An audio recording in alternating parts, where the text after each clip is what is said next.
Estamos vendo em tela cheia. Ótimo. Vamos lá. Então, gente, inicialmente agradecer aí o convite, né, desse primeiro webinar aí no Amapá, né? E desde o início, né, uma das coisas que mais, vamos dizer assim, engrandece o meu currículo, né, é que eu sou daí. Eu nasci no Amapá.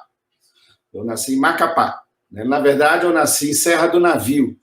Né? Só que eu mudei para cá muito jovem, né? Então, mas eu tenho um grande respeito e compromisso, né, com vocês aí. Esperamos que esse primeiro evento, né, que eu sou convidado no Amapá, possa ser o primeiro de vários, na medida em que a gente tem realmente um compromisso muito grande com a região norte do Brasil, principalmente aí no Amapá.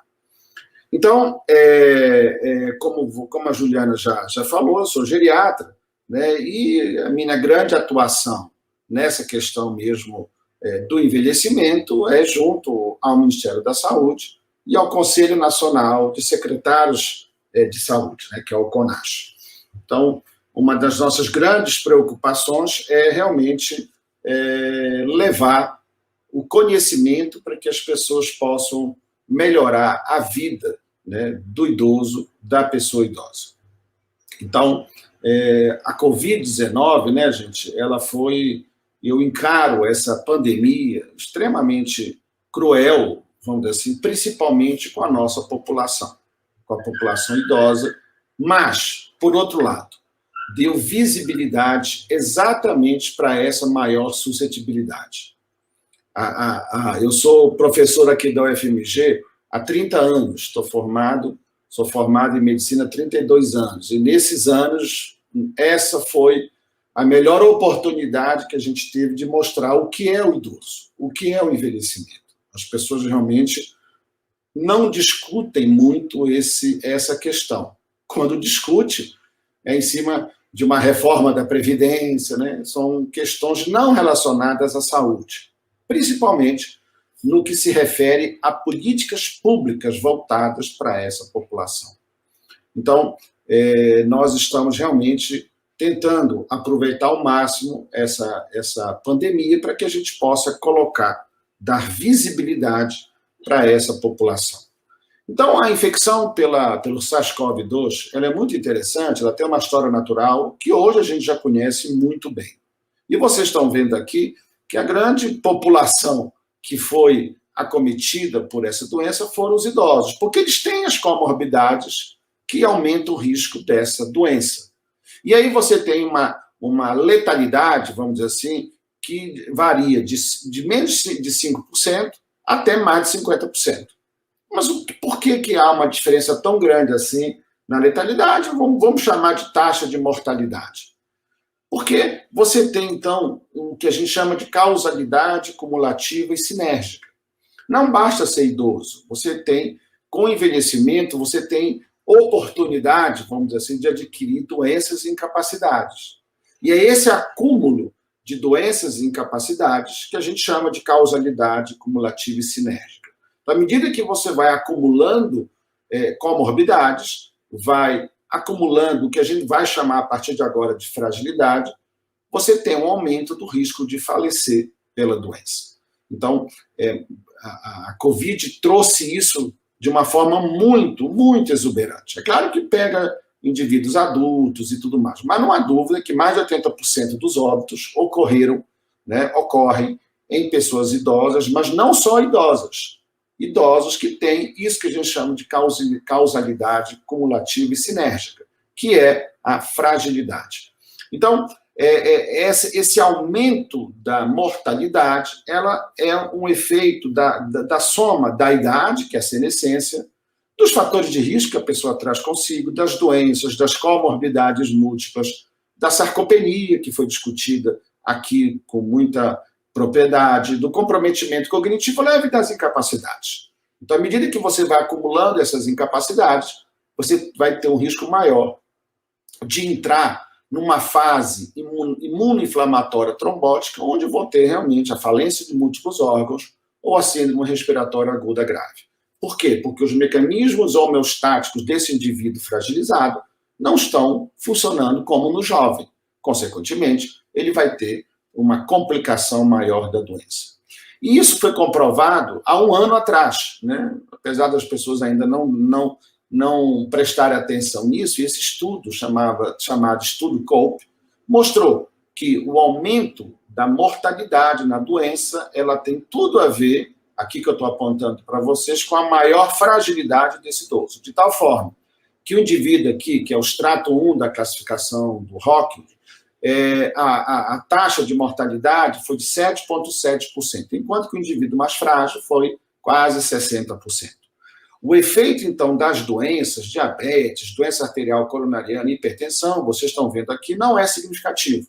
Tá? O que importa não é a doença, mas sim a presença de incapacidade, que nada mais é do que o declínio funcional. E isso a gente viu com clareza, gente, nas instituições de longa permanência para idosos. Nos antigos asilos. É lá que vive o idoso frágil. Então, essa foi uma outra grande questão que a pandemia nos trouxe, a maior visibilidade para essa instituição, para esse equipamento da saúde, apesar do Ministério não entender dessa forma, né, que não é só social, não é só social. O indivíduo, o idoso que mora numa ILPI é o idoso frágil, é o idoso dependente, que não consegue, não tem mais autonomia e independência e, consequentemente, precisa de um cuidado terceirizado. Então, só para você ter uma ideia, aí fora, mais de 50% de todos os óbitos pela Covid foram de idosos de ILPI. Por quê? Porque lá mora a fragilidade. Mora o idoso que tem as condições crônicas, as doenças, tem a associação entre elas, as comorbidades múltiplas e as incapacidades. Então, é por isso que lá é uma presa fácil para a infecção pelo SARS-CoV. E aqui a gente mostra como que foi no mundo, né? Essas bolotinhas aqui representam a taxa, o número, a taxa de óbitos, a percentagem de óbitos de indivíduos de ILPI. Observe que no Canadá foi quase 90% dos óbitos ocorreram em ILPIs, né?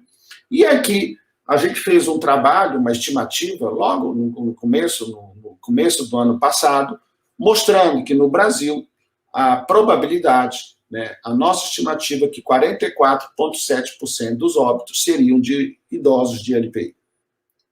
A situação no Brasil é tão complicada, gente, que a gente nem sabe se isso aconteceu, porque isso não consta no atestado de óbito. Isso não é um dado que é notificado. Então, nós temos muitas dúvidas de se isso aconteceu no Brasil ou não. Parece que não. Parece que não aconteceu no Brasil o que aconteceu nos Estados Unidos, no Reino Unido, Itália, Espanha e principalmente no Canadá. Mas nós nem temos como confirmar isso com certeza. Temos, sim, algumas ideias sobre isso. Então, esse outro estudo aqui, esse outro artigo que a gente publicou também no ano passado, foi para chamar a atenção da vigilância, né, nas ILPIs, vigilância do diagnóstico, do rastreamento. E nós fizemos isso em algumas cidades do Brasil, principalmente aqui em Belo Horizonte. Então, em Belo Horizonte, a gente acompanhou mais de 100 asilos, mais de 100 ILPIs, né, exatamente para proteger esses idosos dessa doença. E aí, nós conseguimos o nosso primeiro objetivo, evitar a entrada de vírus. Olha, impossível, impossível. Por quê? Porque a ILPI é um ambiente confinado e eu tenho um número enorme de trabalhadores que entram e saem todo dia de lá, que são os trabalhadores, os funcionários. Então, é pouco provável disso acontecer. Mas conseguimos evitar. Em 50% das ILPIs não teve surto. A outra questão muito importante é a rápida identificação do bichinho nesse indivíduo, nesse idoso, e o bloqueio do surto. Esse foi a nossa grande contribuição brasileira e, inclusive, mundial. Estamos publicando a nossa experiência de Belo Horizonte, onde a taxa de mortalidade em LPI foi de 2,1%, ou seja, a menor do mundo até o momento. Por quê? Ao primeiro sintoma de gripal, de suspeita de Covid, esse idoso sai imediatamente da ILPI para ir para uma unidade de saúde. Por quê? Porque nós consideramos praticamente impossível fazer isolamento em ILPI. Se a gente não tem EPI, se a gente não tem o conhecimento, até em equipamentos de saúde, como hospitais, e não conseguimos evitar a contaminação, imagina numa ILPI. Então, nós conseguimos fazer isso. Além, né, de aqueles casos com necessidade, encaminhar rapidamente para o hospital. E o último objetivo, também muito importante na nossa área, é evitar a distanásia. Você sabe que um dos grandes problemas do idoso, né, recentemente teve até um pronunciamento de uma deputada querendo, digamos, sugerindo que idoso não era ir para o CTI. Indivíduos acima de 80 anos não eram para ir para o CTI porque ia morrer mesmo. Isso é um absurdo, né? Esse tipo de ageísmo que a gente chama. Então, eu tenho, sim, idosos robustos que vão ter a mesma oportunidade de recuperar do que um adulto, praticamente, e os idosos muito frágeis, que realmente não devem ir para o CTI, independente da condição aguda que ele tenha. Por quê? Porque isso é distanase. Então, uma das grandes questões do envelhecimento que a Covid trouxe para nós foi essa discussão da proporcionalidade terapêutica, que é um problema, é uma discussão muito significativa. E olha que interessante, então nós conseguimos, com essas intervenções, reduzir significativamente a taxa de incidência e a taxa de mortalidade nas ILPs, chegando, então, a essa taxa única, até agora publicada, de 2,1%. Não sei como é que é aí no estado do Amapá em relação aos idosos de ILPI. Então, só para vocês terem clareza, tá, gente? Olha, ILPI é uma necessidade inquestionável. Com a transição demográfica que vocês estão vendo acontecer, e deve ter sido discutido isso nesse evento, você tem cada vez mais idoso e cada vez menos família para cuidar dos idosos frágeis. E aí você tem que ter esse cuidado terceirizado. Então, essa é uma enorme preocupação que a gente tem em relação ao envelhecimento. Nós também, quem tiver interesse em aprofundar mais sobre essa questão da Covid em LPIs, nós criamos esse site, foi a primeira iniciativa brasileira, né, de proteção, de levar informação para as LPIs, que é o site ilpi.me, onde nós reunimos, nós juntamente com a escola, a Universidade de São Paulo, a USP, enfim, várias autoridades brasileiras com grande experiência em envelhecimento, e criamos um site com todas as informações necessárias para a proteção desse grupo de indivíduos mais susceptíveis de adoecer e de morrer pela doença. Então, criamos os 5 passos, vamos dizer assim, de proteção desses idosos. Então, para vocês perceberem que nós estamos tentando aproveitar ao máximo essa oportunidade, né, para poder levar à população a importância de saber o que é o idoso frágil, e como protegê-lo da Covid aguda, mas de qualquer condição aguda. Não é só a Covid que traz complicações nos idosos. O conceito de fragilidade é exatamente esse, a redução dessa capacidade de se defender. Essa é a grande preocupação. Então, a pergunta que eu faço para você, Juliana, para os colegas, vem cá, ao final desse evento, que é um evento muito importante, você sabe o que é idoso frágil? Né? Vocês devem ter ouvido falar muito dessa expressão, né? Idoso frágil. Agora, a pergunta é, o que é o idoso frágil? Como que você define? Olha, a nossa sociedade, infelizmente, não define isso com clareza. Aliás, não é só no Brasil, no mundo. Existem vários conceitos de idoso frágil. E aí embola tudo, porque não tem nenhum ponto de partida para a gente discutir. Eu vou trazer para vocês, né? Aqui temos vários conceitos, né? Devem ter sido discutidos aqui, né? Mas o conceito que a gente gostaria que vocês levassem é o conceito da fragilidade multidimensional, que é um conceito nosso, que nós publicamos em 2016, e não só publicamos do ponto de vista teórico, nós criamos instrumento para que você, né, acadêmico de qualquer área da saúde, profissional de qualquer área da saúde, possa reconhecer esse idoso, para que a gente possa investigar melhor o porquê dessa fragilidade e como que a gente pode melhorar a vida desse indivíduo. E aqui eu tenho, basicamente, como que a gente enxerga isso. Então, olha, eu tenho 2 coisas que se complementam, digamos assim. A vitalidade, que é a nossa reserva hemostática, e a fragilidade, que é a diminuição dessa reserva hemostática. Então, a primeira coisa que você tem que saber é se o seu idoso tem muita vitalidade ou tem pouca vitalidade, que é o vermelhinho aqui, que é o idoso frágil. Tem muita fragilidade, tem muita vulnerabilidade. Ou é um idoso robusto, que é um idoso que tem muita vitalidade. E aquele idoso intermediário. E isso aqui, olha que interessante, não tem nada a ver com a idade. Tem nada a ver com a idade. O primeiro conceito que a gente tem que desmitificar, gente, que nós, da geriatria, o geriatra é médico de idoso. Isso é uma mentira, isso não é verdade. O geriatra, o gerontólogo, ele é um profissional que tem que atuar no idoso frágil. Não me interessa a idade desse indivíduo.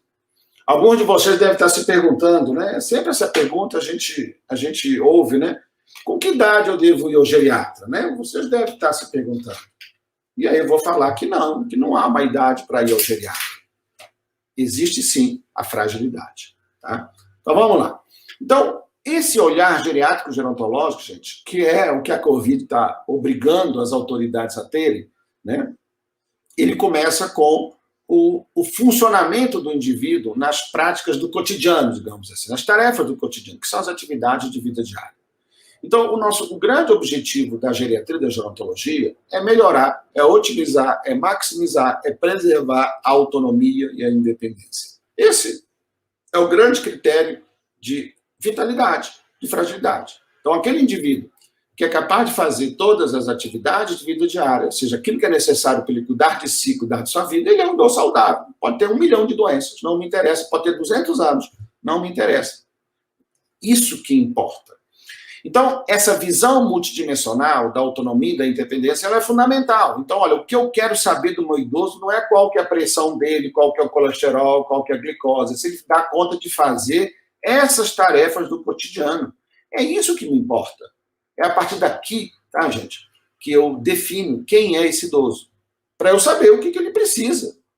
Então, essa é a grande mudança no paradigma da saúde do idoso, que a Covid mostrou claramente, né, naquele trabalho, naquele estudo, que quem morreu era o idoso que não dava mais conta de fazer essas atividades de vida diária. E isso não acontece pela idade, acontece pela fragilidade, pelo acúmulo de fragilidade, e que a gente chama, em última instância, de incapacidade. Então, eu tenho que avaliar as AVDs do indivíduo, avaliar os grandes eixos funcionais, que são esses, que você vai ter que fazer no cotidiano. Como é que está a cognição desse idoso? O humor, ou o humor / comportamento, a mobilidade dele, ou a comunicação. E aqui, gente, não depende de exame complementar, não depende de nada, depende só de você entender o modelo de saúde do idoso. Além de eu também saber como é que está a questão do sono, a questão da saúde bucal, da nutrição desse indivíduo. Aí sim vem os sistemas fisiológicos, que é o foco. Infelizmente, todo mundo está preocupado com a pressão, com o colesterol, com a glicose. É importante, mas o mais importante é a independência e a autonomia. Mas também eu tenho que saber como é que está o suporte familiar, o suporte social, o lazer, a segurança ambiental. Isso que é a visão multidimensional, que você tem que ter, independente da sua área de atuação. Todos nós que nos propomos a cuidar de idosos, nós temos que conhecer o indivíduo como um todo. É o cuidado centrado na pessoa, e não o cuidado centrado na doença, né? Que é o que predomina no sistema de saúde, infelizmente. E aqui nós temos, então, esse modelo a partir do qual eu vou ter as grandes síndromes geriátricas, que é isso que você tem que saber reconhecer. A incapacidade cognitiva, que é a perda da autonomia, da capacidade de decisão. A instabilidade postural, a dificuldade para andar, para fazer as coisas. A imobilidade, aquele idoso acamado, a perda de controle esfincteriano, a incontinência, né? A questão da incapacidade comunicativa, aquele idoso cego, surdo. Isso que é, vamos assim, as principais incapacidades que nós temos que reconhecer, porque isso não é normal da idade. O grande problema do idoso é que tudo que ele tem é normal da idade. Todo mundo diz, mas isso é normal da idade. Não é verdade. Não é normal da idade. Por isso que essas condições que exigem cuidado de longa duração não são reconhecidas. Por quê? Porque o cuidado profissional não é bem feito e gera o que a gente chama de iatrogenia. Esse é o principal problema de saúde do idoso. Então, o principal problema de saúde do idoso não está no idoso, está em quem cuida do idoso. Nós que não reconhecemos e abordamos adequadamente esses problemas específicos do idoso. Mas eu tenho um outro parceiro, né? um outro componente da equipe interdisciplinar que, infelizmente, está cada dia menos preparado para cuidar do idoso, que é a família. Desse idoso frágil, porque o idoso robusto não precisa de cuidado terceirizado, mas o idoso frágil precisa. E cada vez mais a gente tem menos família. Então, esse cuidado familiar, a insuficiência familiar, ele é um problema. Por isso que fragilidade, insuficiência familiar e ILPI são coisas indissociáveis. Indissociáveis. Então, nós temos que atuar em todos esses sistemas, digamos assim. E, a partir daí, nós criamos uma definição, um extrato de idosos, para eu saber. Então, tenta imaginar um personagem, um idoso que você conhece. Vamos ver qual que é o extrato clínico funcional desse idoso. Como que ele está em termos de saúde? Eu vou mostrar para vocês que, para isso, eu não preciso fazer exame nenhum. Né? É só a visão, é só o olhar geriátrico gerontológico. Então, o idoso extrato 1, que é esse de cá, ele tem um envelhecimento fisiológico, ele não tem declínio funcional, ele é robusto, não tem nada, não tem doença, não tem nada. O idoso extrato 2 tem sim, tem uma doençazinha, uma hipertensão, diabetes bovino, mas faz tudo, não tem declínio funcional. O idoso extrato 3 já tem uma doença um pouquinho mais complicada, mas faz tudo, é independente, ou seja, é saudável, é robusto. Ele pode ter 90 anos, tá, gente? Isso aqui não tem nada a ver com a idade. Agora, eu posso ter o idoso extrato 4, já tem várias doenças, sarcopenia, já tem um comprometimento cognitivo leve, ou o extrato 5, que já está perdendo AVD avançada. Não é o idoso frágil ainda, não tem uma incapacidade. Ele vai ter a partir de agora, que é o que a gente chama de idoso frágil. Que é aquele idoso que já não consegue fazer as AVDs instrumentais. Ele tem uma dependência parcial para a AVD instrumental, mas tem algumas que ele faz. O idoso extrato 7, nenhuma. Não faz mais nenhuma AVD instrumental, mas toma banho. Ele usa o banheiro, ele faz tudo. Se cuida do seu corpo. O idoso extrato 8, nem isso ele faz. Já não consegue tomar banho se vestir ou usar o banheiro. O idoso extrato 9, esse aqui só consegue comer sozinho, nem transferência. Transferência aí da cama para a cadeira, não consegue mais fazer. E o extrato 10 é o dependente completo. Gente, é completamente diferente um indivíduo, um idoso extrato 1, completamente diferente de um idoso extrato 10. Completamente diferente. A abordagem desse indivíduo é completamente diferente e não tem nada a ver com a idade. Nada a ver com a idade. É isso que eu gostaria que vocês guardassem. A fragilidade não guarda relação com a idade. Olha, guarda. Sabe qual é a relação que há, gente? Olha, observe a palavra vitalidade ou fragilidade. As últimas 5 letras, quais são elas? Idade. É a única relação que tem entre idade e fragilidade, ou entre idade e vitalidade. Então, isso é muito importante eu saber. Por quê? Eu sabendo o extrato clínico funcional, eu tomo as decisões do que é melhor para melhorar a vida desse indivíduo, para definir as metas terapêuticas. Olha, a meta da hipertensão arterial no idoso extrato 1 é completamente diferente da meta da hipertensão arterial no idoso extrato 10. No diabetes, a mesma coisa. O exercício físico que eu vou orientar para o extrato 1 é completamente diferente do exercício físico que eu vou orientar para o extrato 10. A pergunta é, você está sabendo disso? Você leva isso em conta na hora de cuidar, de prescrever, de orientar um idoso? Olha, independente da sua área de atuação. Se você não está levando em conta isso, você está fazendo o que a gente chama de iatrogenia. Não há a menor dúvida. Não há a menor dúvida. Então, é importante você enxergar essas particularidades do idoso. Aqui está o estudo, o trabalho que a gente publicou com essa classificação. Vocês devem ter visto outros modelos de fragilidade, o modelo da Lida Fried, que é a sarcopenia, o modelo do Rockwood, que é uma calculadora matemática. Nós trazemos um modelo, que é o modelo de saúde pública. E olha que interessante, 50% dos idosos são robustos, independentemente da idade, tá, gente?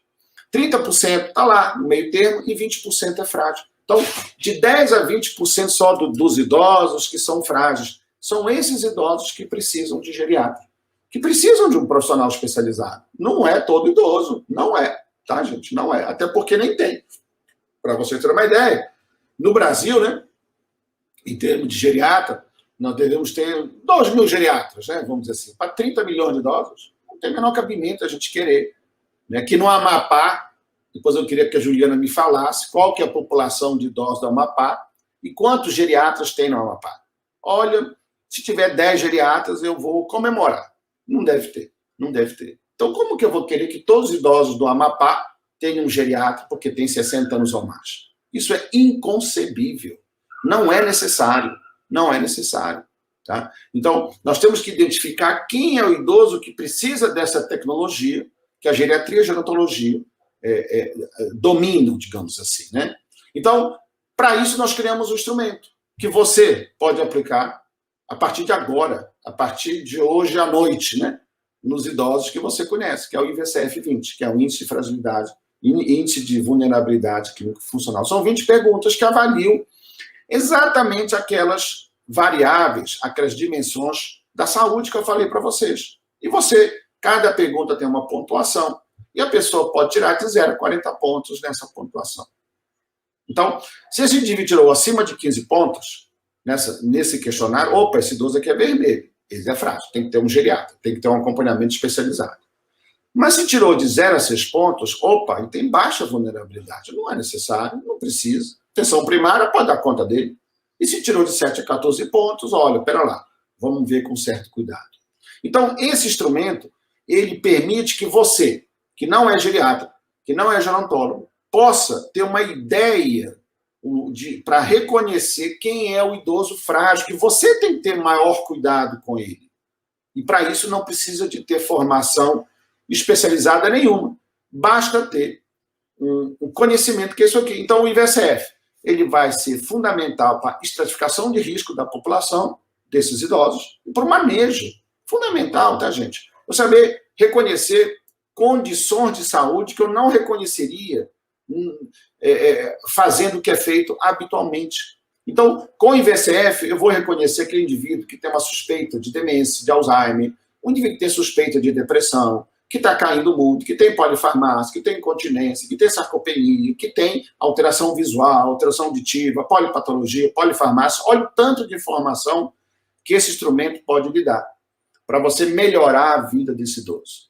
Mas para eu melhorar a vida do indivíduo idoso, eu tenho que reconhecer os problemas que ele tem. E o problema, como eu já falei, que tudo que o idoso tem é normal da idade. Ah, não, esse idoso está tomando muito remédio. Ah, não, é normal da idade. Esse idoso está caindo. Ah, não, é normal da idade. Está esquecendo, é normal da idade. Ou seja, o idoso não tem direito de ter um problema de saúde, porque tudo dele é normal da idade. Se é normal da idade, o único tratamento que tem, sabe qual é, gente? Reencarnação, para quem acredita. Então, não há um tratamento para a idade, né?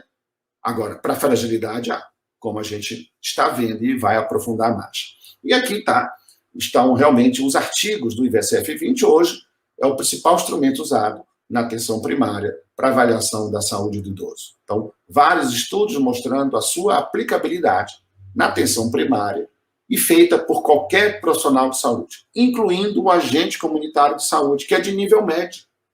Essa é a nossa ideia quando a gente criou esse instrumento.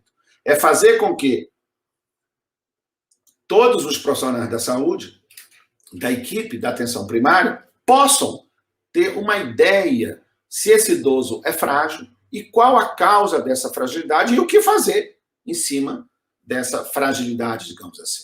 E tivemos a satisfação dessa revisão, dessa meta-análise de 2019, colocando o IVCF como sendo um dos 4 melhores instrumentos do mundo para o reconhecimento dessa síndrome clínica que é a fragilidade. Então, aqui está o instrumento, aqui tem essa nota técnica, que é só vocês entrarem no Google, né, na internet, vocês vão conseguir baixar esse documento que nós publicamos no final de 2019, discutindo qual que é o conhecimento mínimo que a atenção primária à saúde e a atenção secundária tem que ter sobre a saúde do idoso, para que possa melhorar a saúde do idoso e não fazer iatrogenia, que é a principal intervenção feita com o idoso hoje no nosso sistema de saúde se chama iatrogenia. Iatrogenia da negligência, iatrogenia do subdiagnóstico ou o inverso, do excesso de diagnóstico, do excesso de rótulo de doença e, consequentemente, do excesso de medicamento, principalmente medicamento inapropriado. Então, aconselho vocês a terem esse material muito fácil de ler, e tem o IVCF como sendo um instrumento que deve ser utilizado por toda a atenção primária brasileira para poder entender melhor como está a saúde desse indivíduo. Então, são essas 20 perguntas que vocês estão vendo aqui. Essas 20 perguntas têm uma sensibilidade, uma especificidade extraordinária para o reconhecimento desse idoso frágil. Então, você pode fazer isso em 5 minutos. Olha, se demorar mais do que 5 minutos para você aplicar o IVCF, é porque você tem que treinar mais, porque você não está fazendo direito, né? Ou você não tem treino ainda, né? Então, são perguntas muito simples, eu não vou detalhar aqui pelo tempo, mas Se depois a gente puder fazer um treinamento aí com vocês, seria muito interessante. E no site que a gente criou, nós temos tudo isso, vídeos, uma série de coisas que vocês podem utilizar para poder aprender a aplicar o IVSF no cotidiano de vocês. E a partir daí eu tenho a classificação de fragilidade, a nossa classificação, né, essa classificação clínico-funcional. Vocês viram, deve ter visto falar também a classificação do Rockwood, da Linda Fritz, que é a sarcopenia, na verdade, e do IVSF. Ou seja, todas essas classificações enxergam em maior ou menor amplitude o que é o idoso frágil. Aí você vai utilizar aquela que é mais adequada à sua prática clínica. E agora nós temos uma nova situação.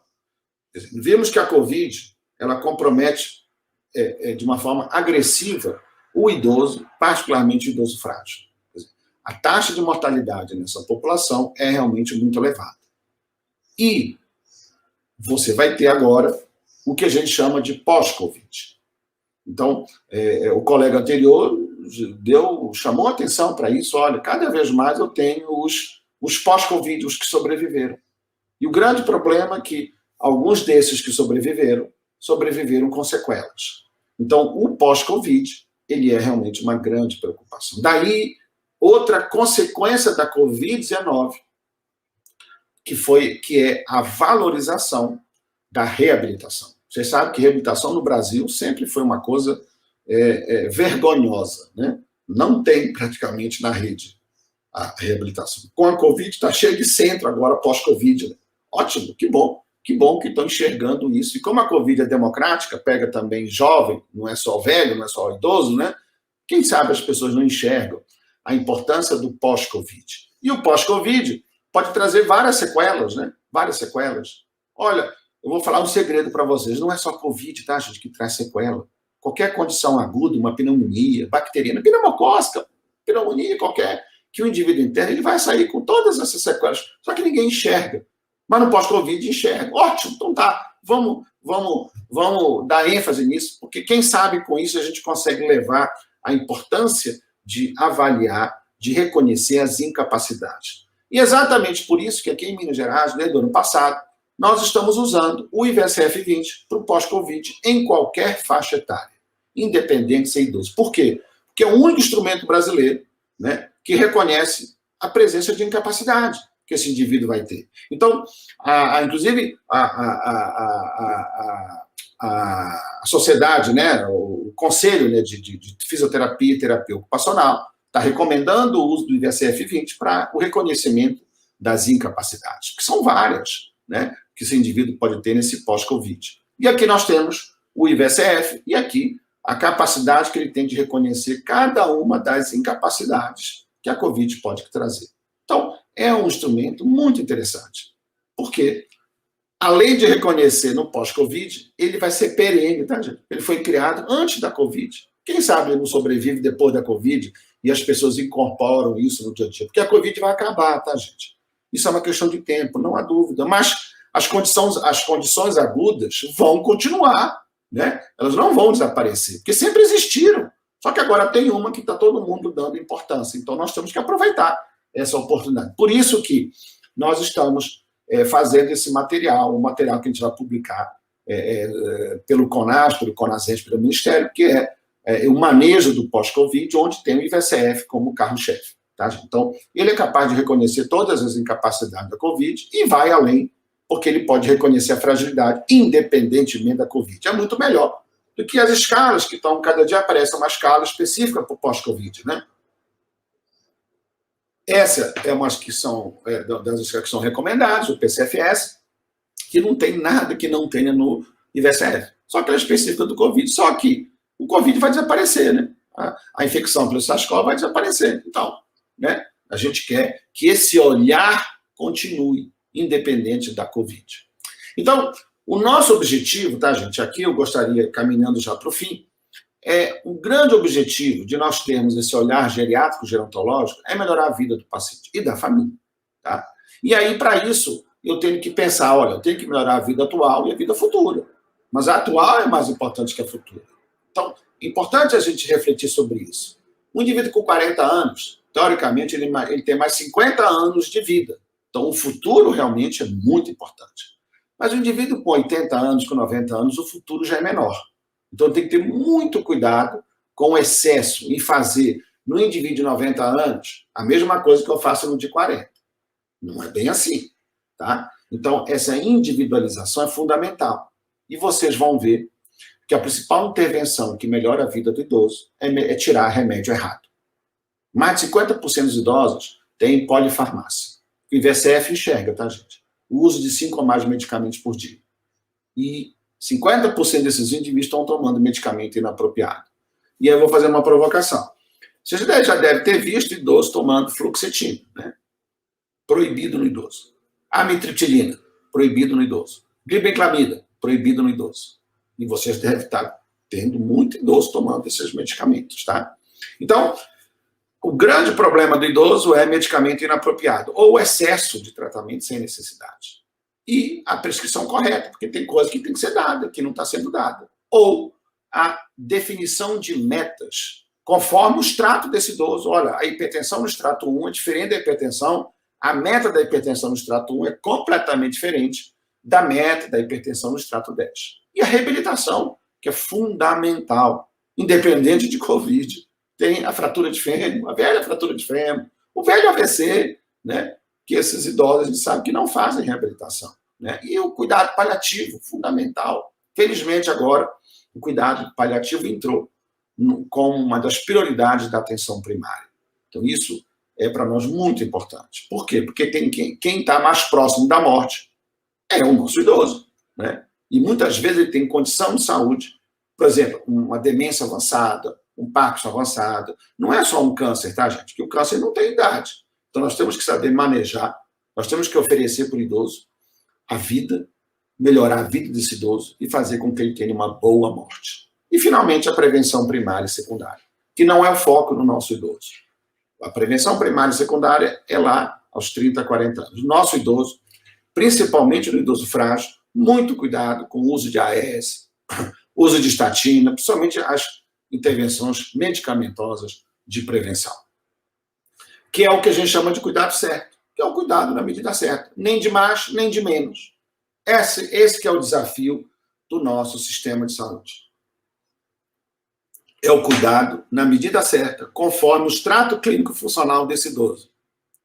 A pergunta é, será que o sistema de saúde está fazendo a estratificação dos nossos idosos para saber o que é o cuidado certo para esse indivíduo? A gente tem certeza que não está fazendo isso. E é por isso que o Conselho Nacional de Secretários de Saúde está muito preocupado com isso e lançou essa nota técnica que eu aconselho vocês a entrarem, a baixarem, para vocês terem uma ideia de como a gente deveria manejar o idoso na atenção primária. E aqui eu trago para vocês algumas publicações que a gente tem sobre o assunto. Quem tiver interesse, temos várias publicações. Aqui, essa publicação é desse ano, do CONAS, do Conselho Nacional, onde nós temos um capítulo exatamente sobre essa questão dos determinantes da morbimortalidade da Covid-19 no idoso. Quem tiver interesse, é só pegar esse QR Code, vocês apontem o celular para cá, que vocês vão ter acesso a esse artigo, que dá uma visão muito interessante disso tudo que eu falei para vocês. Né? Temos também esse material, que é a 4ª edição do Guia Orientador para o Enfrentamento da Pandemia. Também nós escrevemos a parte que se refere aos idosos, tanto idosos da comunidade, quanto idosos que moram, que residem em LPI. E nós, inclusive, criamos o IVSF 20 por telefone. Com a pandemia, a gente teve que usar outras tecnologias, tá? À distância. E o IVSF é uma delas. E aqui tem, vamos dizer assim, como você pode utilizar esse IVSF 20 pelo telefone, para evitar que esse idoso venha até a sua unidade. Tá? Então, vai me dar, claro que é um ponto de partida que você tem para poder saber exatamente como vai lidar com esse indivíduo.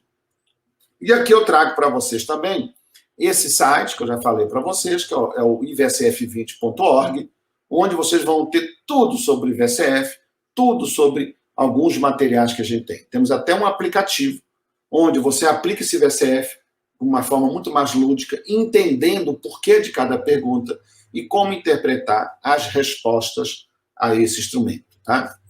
E quem tiver interesse em aprofundar mais, também temos aqui um QR Code, que é o Kit de Geriatria Aplicada, que é um curso que nós oferecemos anualmente. E aqui nós temos, inclusive, todos os livros que nós temos em PDF ou no exemplar. Então, você tem a nossa última publicação, esse Manual de Terapêutica Segura no Idoso, onde a gente chama atenção para os perigos, tá, gente, que os medicamentos representam para os idosos. E o pior, além de vários medicamentos piorarem a vida do idoso, eles representam um gasto excessivo, tanto para o paciente, para a família, como para o sistema de saúde. Então, nesse material, nós temos 2 livros sobre o assunto, sobre terapêutica no idoso, um que chama A Arte da Desprescrição, a dualidade terapêutica, como tira remédio idoso, tá? Que não é uma coisa simples, mas tem que ser feita. E como prescreve, né? Que é o Manual de Terapêutica Seguro. Tem até um aplicativo sobre isso. Então, aqui também, se você quiser adquirir esse material, é só também visualizar esse QR Code, que você vai cair no lugar onde tem. E você ganha, inclusive, mini cursos. Nós estamos lançando agora, no segundo semestre, a plataforma de mini cursos em geriatria e gerontologia, onde nós temos mais de 100 mini cursos sobre temas específicos da saúde do idoso. Demência, sarcopenia, Parkinson, enfim, tudo aquilo que é importante. Quedas, esquecimento. São cursos que demoram 30 a 40 minutos, tá? Então, que vai ajudar muito a levar o conhecimento de como abordar o idoso para todo mundo, porque é autoformativo. Então, você entra na plataforma, adquire o mini curso e faz, e é certificado. Tá? Então, isso ao longo do ano vai estar aberto para quem tiver interesse. Quem adquirir o Kit de Geriatria Aplicada ganha 3 mini cursos dessa plataforma de geriatria e gerontologia. Então, Juliana, essa era a minha contribuição. Estou, digamos assim, agora disponível aqui para a gente. Eu ultrapassei um pouco. Não ultrapassei não, porque foi o tempo lá do... Não, de forma alguma. A gente está dentro do tempo aqui. Então, Edgar, muito obrigado. É uma honra, uma satisfação poder contar com a sua presença no nosso evento, ainda mais agora sabendo... Pois é, isso é uma coisa incrível, né? Então, tá convidado a vir para Macapá, né? Nós temos voos fáceis de Brasília, de BH também. Não, Marco, uma vez eu fui a Macapá, os voos para Macapá era só de madrugada, que diacho, era só 3 da manhã, 4 da manhã, não é? Não, gente, mas eu tenho um fim do mundo. Não, como é que já se viu, né? Assim, eu só fui uma vez em Macapá depois que saí daí, para levar a minha esposa. Não, mas melhorou muito. Acho que melhorou, né? Melhorou bastante, porque eu sou mineiro, então... Vamos trocar, Marco, vamos trocar. Nós estamos precisando de geriatra aqui, viu? Porque só tem 2 no estado. Ah, pois é. Nós temos alguns fazendo o meu curso aqui agora. Esse curso de aplicado dá várias bolsas, né, para a Secretaria de Saúde. Tem umas 2 ou 3 pessoas daí fazendo. Tem até uma geriatra que eu esqueci o nome daí. Mas eu acho, Mike, que nós temos que levar esse conhecimento para ele. Eu estou à disposição. Acho que para mim seria muito honroso fazer esse retorno às origens, né? Além de rever Macapá, o Trapiche, o Rio Amazonas, né? Nem sei se existe a Serra do Navio, Santana. Eu nasci em Santana. Não sei se existe ainda essa... É região metropolitana, Santana e Macapá. Tá vendo? Exatamente. Mas, professor, muito obrigado.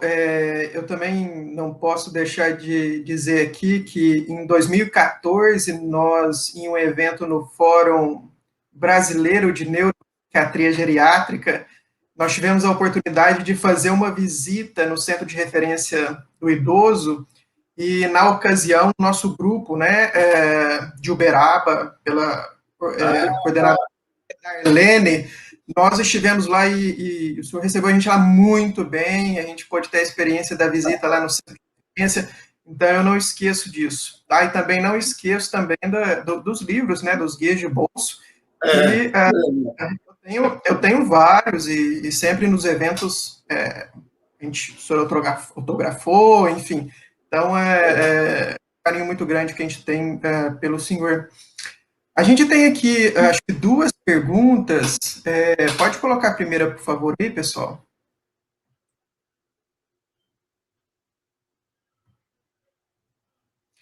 A Larissa pergunta se idosos frágeis demandam cuidado de saúde, de suporte da comunidade familiar, né? Isso é sim. As políticas públicas existentes superam a necessidade dessa população? O que a gente vê, né, Larissa? Não, porque essa população não existe, né? As pessoas não priorizam. Hoje, infelizmente, as políticas públicas estão voltadas ainda para a saúde materna e infantil, né? Os idosos não são prioridade. Nunca foram. Agora, com a Covid, quem sabe a gente não consegue mostrar para o gestor a importância de proteger essa população também. Então, não tenho dúvida que não, que as políticas públicas são muito escassas, né? A pergunta é, vem cá, aí no Amapá, o que está sendo feito para a população idosa? Especificamente para a população idosa. Se a gente for ver lá no Ministério, que é outro que também não ajuda muito, né? A única coisa que eles têm é a caderneta, né? Que é algo extremamente precário. Só a caderneta, vem cá, mas não basta. E a caderneta vira um panfleto, né? Para distribuir, para poder... Então, realmente, é uma grande preocupação. Então, por isso que eu saí do consultório, né, vamos dizer assim, né, e fui para o Conselho Nacional de Secretários de Saúde. Né? Olha, o Ministério da Saúde tem muita dificuldade com isso, tá, gente? Não é de hoje, não. Não, vou ter que... Porque você sabe que a saúde é um tripartite, né? Tem o município, né, o Estado e a União. Olha, a União realmente... não tem muita condição, não consegue fazer as coisas, né? Não tem jeito, não é uma área prioritária. Né? Nos últimos 20 anos, não é uma coisa desse governo, não. Isso é antigo, né? Os municípios estão começando a se organizar mais sob influência do CONAS, quer dizer, que é o CONASEMES, né? Então, o CONASEMES agora está muito próximo do CONAS. Então, a gente está conseguindo, sim, levar algumas coisas. E aproveitando a pandemia, tá, gente? A pandemia está sendo, olha, Marco, assim, eu estou achando que está sendo uma ótima oportunidade. A pandemia está trazendo à tona tudo aquilo que a gente já fala há mais de 20 anos. Fragilidade, essa questão da suscetibilidade, tem que ter um cuidado especial com o idoso. Agora, estão começando a entender isso, né? Essa questão, né? Então, acho que nós temos que nos unir para a gente exatamente criar políticas públicas para essa população, porque são poucas, né? Ainda são poucas, comparado com outros países, né? E isso é uma questão interessante, porque aí fora, tá, gente? Os países tiveram tempo para enriquecer, para cuidar dos idosos. Aqui não. No Brasil, a nossa transição demográfica é rapidíssima, rapidíssima. Não deu tempo para poder as pessoas se preocuparem com o envelhecimento, para poder investir nessa população. Então, você fica naquela coisa meio... O foco ainda é doença infecciosa e cuidado materno e infantil. Você tem uma ideia? No Brasil, o único estado brasileiro que colocou a saúde do idoso como prioridade foi o Paraná. Mas nenhum. Todos os outros é materno e infantil, rede de urgência, né? Hipertensão e diabetes. Também é importante.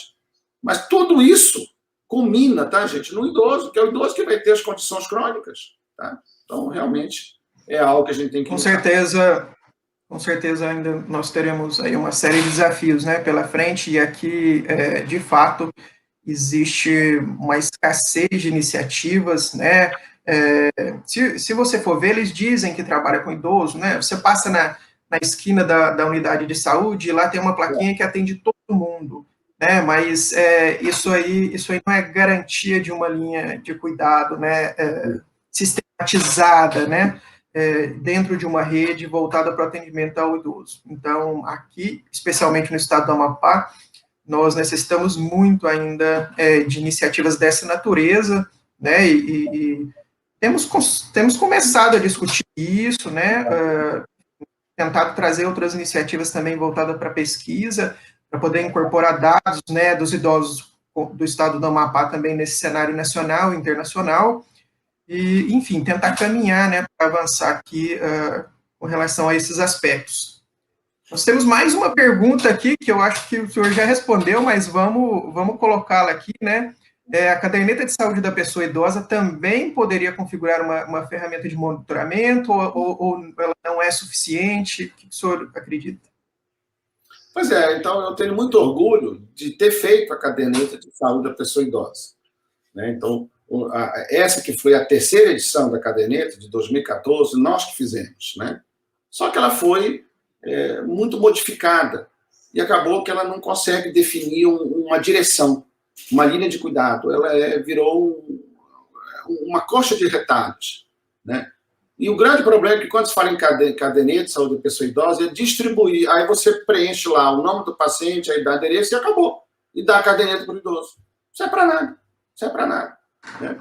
Eu troco a caderneta, ainda dou uma gorjeta grande, trocar a caderneta pelo IVSF-20. Porque o IVSF-20, ele vai te dar um extrato.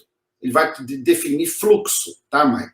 Quem que precisa de geriatra? Quem não precisa? Não é de geriatra, tá, gente? Quem que precisa de um cuidado interdisciplinar diferenciado. Não interessa se é geriatra ou não é geriatra.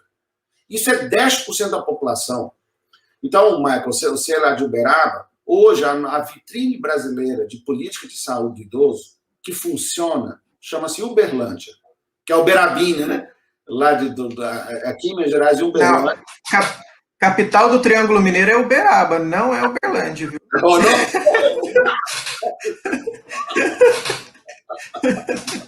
Lá eu vou lá, eu volto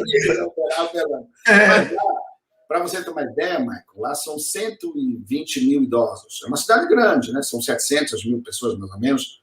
Praticamente 100% dos idosos têm IVSF. Ou seja, a gente sabe direitinho quem é o idoso frágil, quem precisa disso ou daquilo e como fazer. Porque a caderneta, ela não te explica como fazer.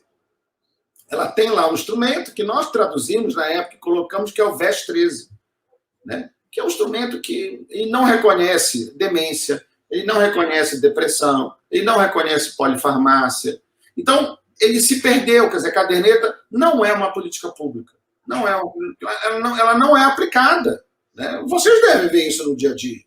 E eu pergunto, vem cá, alguém pede a caderneta do idoso para ver na hora que vai consultar? Duvido. Então, virou... Olha, desde 2014, quando nós lançamos a caderneta, 2014, são 7 anos, de lá para cá, não teve nada além da caderneta. Isso é uma vergonha, né? Não pode, caderneta não é uma política pública, até porque as pessoas nem sabem o que fazer com as informações. Olha, eu vou lá tem várias perguntas, se você for ver, inclusive, tá, Stefano? Todas as perguntas que estão no IVSF estão na caderneta, só que estão completamente perdidas. Elas não dão um número, elas não dão uma nota. Para, a partir dessa nota, a gente estabelecer fluxos da atenção primária, da atenção secundária, da atenção terciária, o que é prioridade, o que não é prioridade, o que tem que ser feito, o que não tem que ser feito. Então, ninguém faz. Infelizmente, ela não ainda trouxe o resultado que era esperado, né? Porque não basta isso, tem que ter a visão. Se não houver a visão, né, geriátrica, gerontológica, não adianta nenhum instrumento específico, né? Sim, professor, com certeza. Eu acho que esse é o caminho. E eu acredito que a pandemia ampliou, né, algumas questões importantes, né, e deu uma visibilidade para uma série de questões que são importantes na área do envelhecimento, e algumas iniciativas, né, que já vem acontecendo de vocês à frente, né, a própria questão das ILPIs e outras tantas iniciativas, né, apesar de se ter um avanço, né, inclusive com a própria RDC.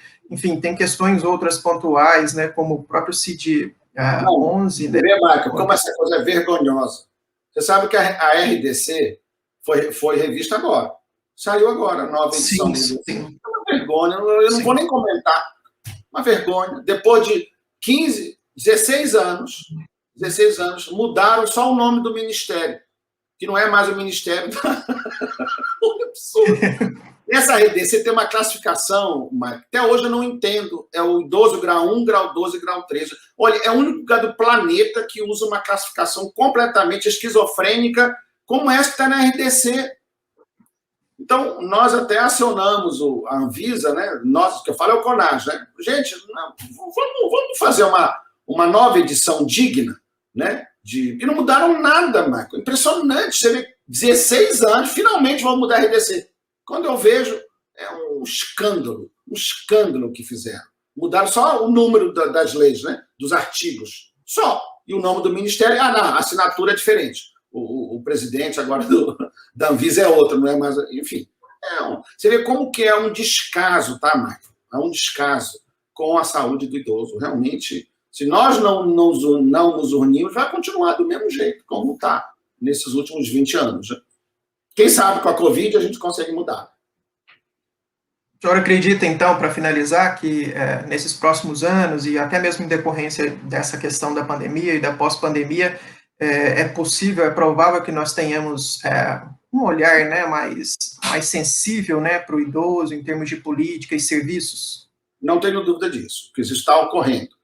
Infelizmente, o Ministério da Saúde é que está na rabeira. Ele não está acompanhando o que nós estamos tentando fazer no CONAS e no CONASEMS. O Ministério da Saúde parou. Né? Nos últimos 6, 7 anos, não fez absolutamente nada voltado para a saúde do idoso. Mas o CONAS está tentando. Mas o ideal é se fosse o tripartite, né? Que o Ministério da Saúde, que é o grande órgão executor, né, das políticas públicas. Né? Então, acho que agora com a Covid, nós, inclusive, essa questão das ILPIs, tá, Marco? Olha, o CONAS e o CONASEMS nunca tinha ouvido falar em ILPI. Nem sabe por quê? Porque não é um equipamento da saúde.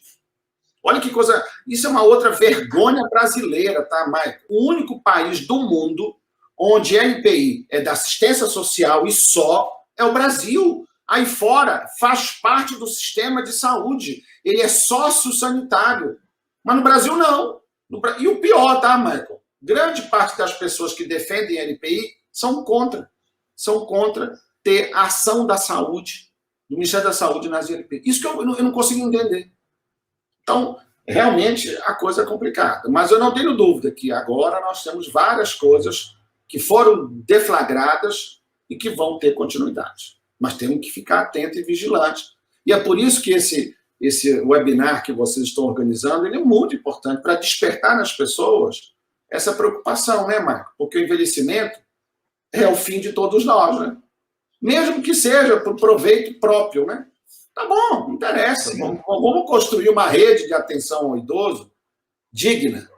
Para a gente, quando chegar lá, ser tratado de forma digna por essa rede de atenção ao idoso. Com certeza. E não pensar só na gente, né? Mas no coletivo também, né? Que é necessário, né? Professor, eu queria imensamente agradecer. Foi uma grande satisfação, né? Foi uma honra poder contar com a sua presença. Nós já estamos aqui no tempo esgotado e poderíamos ficar aqui, né, por muito mais tempo conversando, porque é muito agradável a conversa, né, com você, e eu aguardamos em outras oportunidades. De fato, a nossa ideia do webinar aqui é de fato essa, é sensibilizar, né, e trabalhar com o tema do envelhecimento dentro desse contexto da pandemia, e a gente poder avançar e sensibilizar para que a gente possa né, ter novas iniciativas, enfim, né, que a gente possa ter daqui para frente um mundo, né, uma perspectiva diferente para o olhar, né, em relação ao investimento. E nós já deixamos aqui o convite feito, né, para outras parcerias, para ajuda, né, nos serviços daqui, e a visita, né, ao estado do Amapá, né, para poder fazer seria ótimo. Passeio aqui no Rio Amazonas, né, comer um bom tempo. Então, vamos viabilizar isso aqui. Esperamos dentro de pouco tempo. Então, muito obrigado, Edgar. A disposição de vocês, tá? E para mim foi um prazer, tá bom, gente? Tudo de bom para vocês, então. Muito obrigado.